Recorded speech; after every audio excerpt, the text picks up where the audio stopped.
Just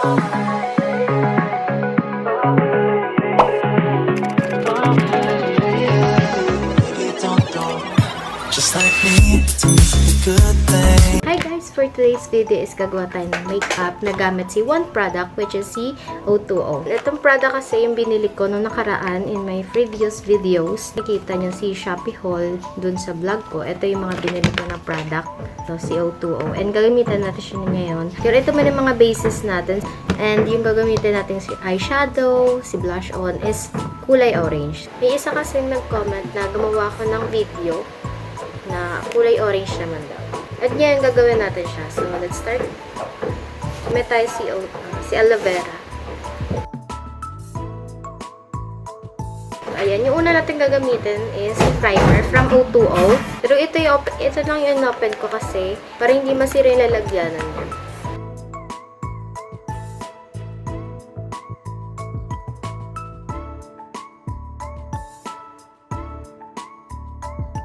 And as of now, nakakilay na tayo guys at naka-concealer. So, ibabad lang muna natin siya. So, habang binababad natin siya, gawin natin si eyeshadow.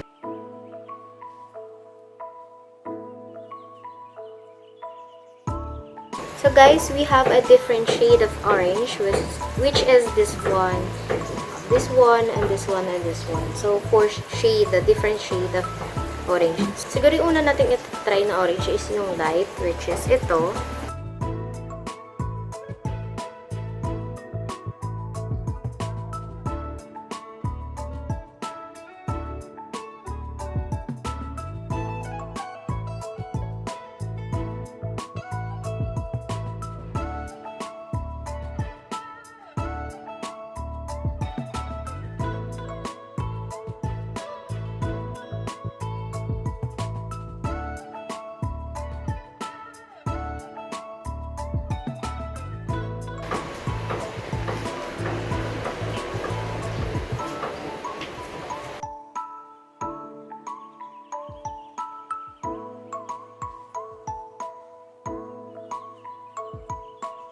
Maayos na siya. Kasi ito kasi laging ginagawa ko kapag nag-eyeshadow. Hindi ko muna tinatanggal ang concealer or naka-loose powder siya. As of now kasi is naka-concealer muna para mas maayos yung pag-pigment.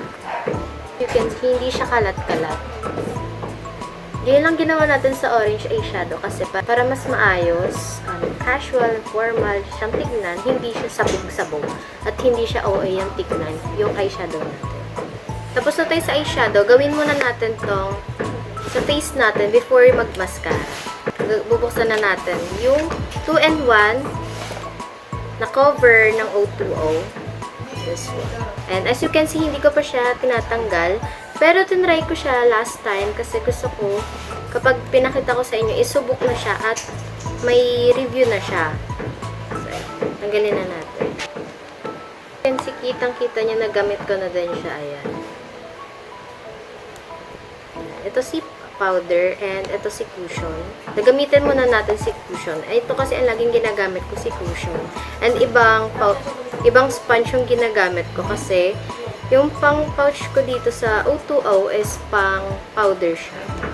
So, bukod ko siyang ginagamit. Magkaiba yung sponge niya.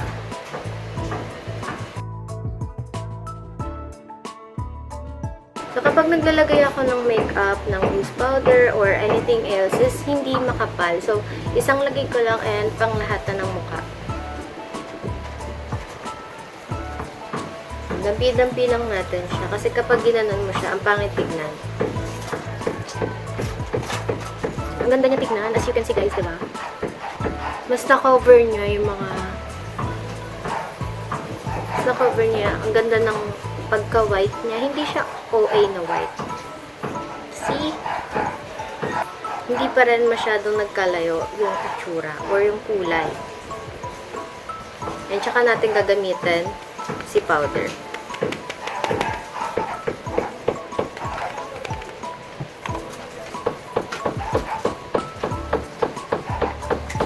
Yan. Tignan niyo pinagkaiba guys. Ito yung walang powder. Ito may powder na. So, mas maganda siya kapag dinampian mo pa ng powder. Hindi siya makapal guys ha. Walang muumuo. Walang muo yan guys. Lagyan natin yung kabila.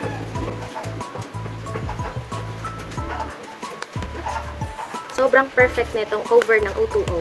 And 2-in-1 na siya. Nagdadala ko siya. Less hassle na kapag nagdadala ka ng makeup o gagamitin mo sa pag-retouch sa school or sa anything na pupuntahan mo. Ito lang ang dadalhin. Kaya binili ko siya kasi gusto ko siya matry. And gusto ko kasi may makeup ako na madali lang siyang madala. Hindi mabigat gano'n sa bag.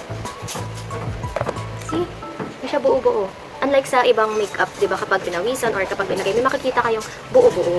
Pero ito wala. Wala yan. Wala. So, I recommend this product. Ganda talaga sobra. Unang gamit ko pala, nagustuhan ko na siya agad kasi may nagamit ako ibang cushion. Maganda naman as far as I know. Maganda naman siya. But this one kasi is 2-in-1 na siya. So, may powder and cushion na siya. So, hindi less hassle at mas madali mo siyang madadala kahit saan. Pwede kang mag-retouch kahit ito lang ang dala mo at lipstick lang. So, makakapag-retouch ka ng maayos. Maglagay na tayo ng blush on. Kulay orange ulit para tugma sa ating fest. This one. This one. Kulay orange yan, guys.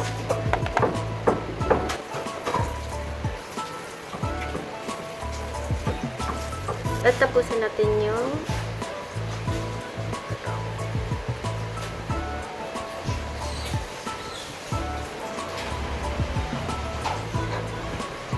dalawa yung mascara ko dito, guys. Yung isa ito, nilalagyan na. Nandito yung sachet. Ito kasi yung sachet is, akala ko is, ilalagay siya rito. But hindi pala. Ganito lang din siya, guys. Kaya nung unang bili ko, akala ko nalalagyan siya or nare-refill. Hindi pala. At isa sa nagustuhan ko dito sa O2O mascara is nabovolume niya talaga, guys. At hindi siya kalat-kalat. Unlike sa ibang mascara na kapag ginanto mo, namumuo sa hilik mata. At syempre, hinahabol natin dito is yung waterproof. Kasi nga, ang gusto natin is 24 hours ang mascara natin. Lalo na maghapon tayo sa school or sa event na pupuntahan natin.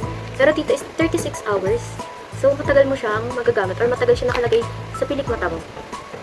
At as you can see, is hindi na ako naglalagay ng eyelash extension. Eyelash extension kasi hindi ko na need, mahaba na yung pilik mata ko. Ayan, guys. Naka-volume talaga siya. So, not but not the least yung lipstick. Ang bilhin na natin sa O2O, si lipstick. Ayan.